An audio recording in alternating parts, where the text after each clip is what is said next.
Attraction depends on movement.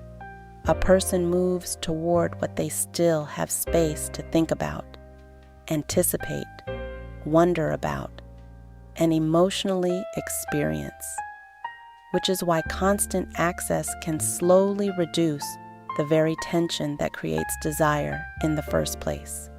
This has less to do with playing games and more to do with human psychology. The mind becomes emotionally engaged through participation. Anticipation deepens attention. Curiosity increases emotional investment. Desire grows through space where thought can continue moving rather than being immediately resolved. Many women interrupt this process without realizing it. Anxiety around connection creates the urge to close every gap quickly. More messages are sent. More reassurance is offered. More emotional availability is given before trust has fully developed. Attention becomes heavily organized around the other person's responses, and gradually, the connection loses polarity because there is very little left to move toward. The issue usually begins with self-abandonment. Once your emotional state becomes dependent on how consistently someone responds, your behavior starts organizing around maintaining proximity rather than maintaining your own center. You begin reaching before someone has had the chance to reach for you. This is why emotional restraint creates attraction more effectively than emotional urgency. A woman who remains connected to her own life naturally creates space. Her attention still belongs to her work, her routines, her friendships, her interests, her own internal world. Interaction with someone adds to her life, yet it does not immediately become the emotional center of it.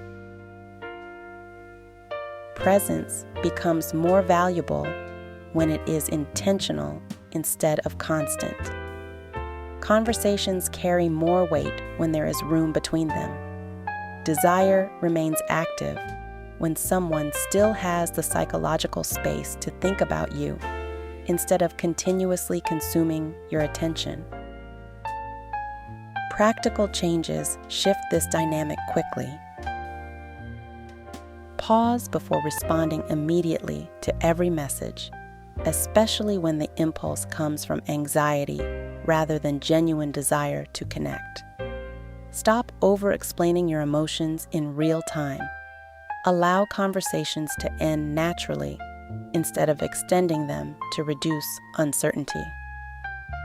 Keep investing in your own routines and interests even when attraction is growing. Emotional self-regulation also matters here. Every anxious impulse does not require action. Wanting reassurance does not automatically mean reassurance is needed. Giving yourself space before reacting prevents you from collapsing the natural rhythm that attraction requires. A woman becomes magnetic when her attention remains valuable to herself first. She does not disappear into connection. She remains emotionally present while still maintaining her own direction. And that creates a form of attraction that feels deeper, more stable, and psychologically compelling because the connection still has room to breathe.